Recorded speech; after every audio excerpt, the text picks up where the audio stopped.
Sarbanes-Oxley, you would think that that wouldn't affect a small telecommunications company, whether it be cable or telephone company. John, you have a lot of shareholders for being a relatively small company. Why don't you tell us about your company? Sure, I'd be happy to.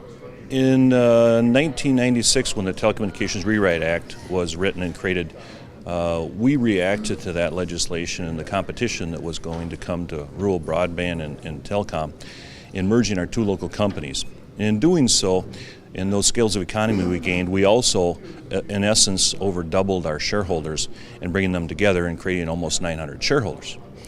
So if we fast forward 5 more years to the Enron and WorldCom debacle that left stakeholders and employees and investors in a very poor light, that they passed the Sarbanes-Oxley Act in 2002. And we have been combating, I guess, the Sarbanes-Oxley Act since that time. We've taken initiatives to get our shareholders list down below 500. However, we do want to be community-based, and we want to have a large representation and be widely held and not be under 500. The Sarbanes-Oxley Act keeps the threshold that you will be publicly regulated by the Securities and Exchange Commission if you exceed 500 shareholders and $10 million in assets. Well, at the same time, we're being encouraged to invest in broadband and fiber optics, which we've done, so we've exceeded the 10 million a number of years ago. Now we're trying to deal with Congress in reducing our shareholdership and keep it below 500 and maintain that, but realizing that as our population ages, that they want to hand down their stock and to their heirs that they've had since 1908. So we can easily double our shareholdership and put us in and thrust us into the Securities and Exchange Commission public regulations and reporting requirements that we estimate it's going to be 1 to 1.3 million annually. Who wants to be a member and club of a rural broadband company that's going to have that kind of expense to it that in some years may wipe out our total net income? So we've been working with Congress and our representative, and the Congress has taken up initiative in the Jobs Act in 2012, and they did make an exception and created a definition of accredited shareholder at that time. And if you were an accredited shareholder, you could go up to 2,000 shareholders. The definition of accredited shareholder is over 1 million in net assets. So it really didn't help us any at all. So we're back lobbying. It's a very dire set of consequences for us and many other commercial businesses besides rural broadband providers that we're very concerned about, and we need to find some relief in it.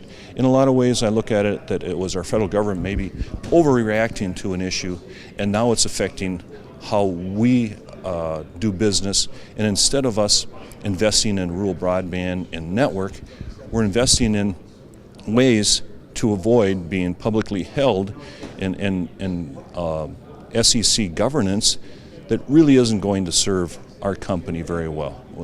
We've had good oversight from our shareholders, very respectful for the stockholders and stakeholders since 1908, and we have a very good track history. We expect that to continue without having Securities and Exchange Commission oversight and their costs associated with that. So, and what really makes this different is that the shareholders are of the community, and it's set up in such a way that no one shareholder can control the thing, right?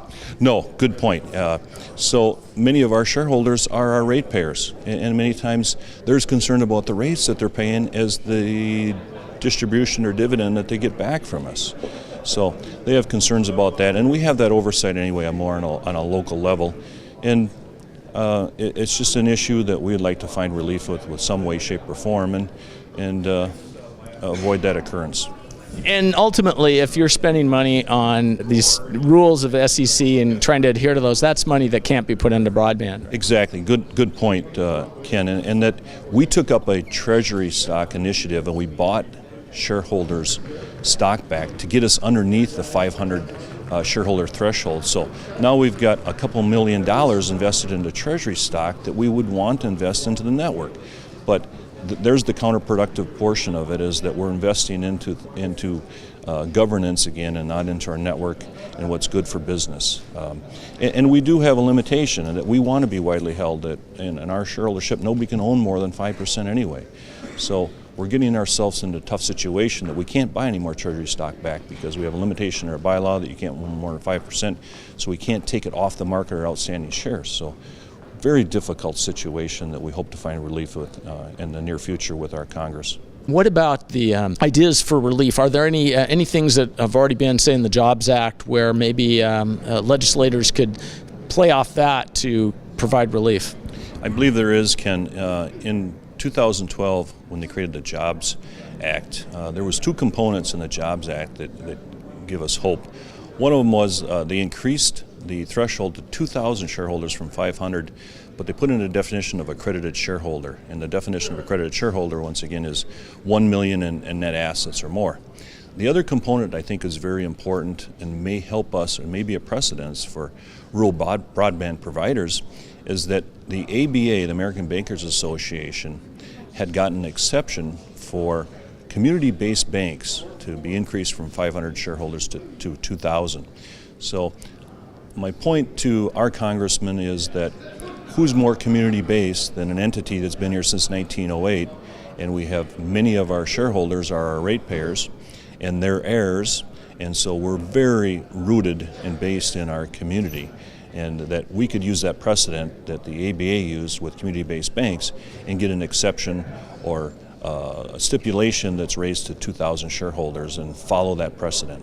And truly you are rooted in the community because your assets are on the ground. Yes, we have a lot of assets based on the livelihood and the economic development of the local community, and so we've got a lot in common interest, and we're all pulling for each other in rural America, and so that we all can be successful and have a quality of life. Well, John, I wish you luck in this and in furthering community-based broadband. So thank you. Thank you, Ken.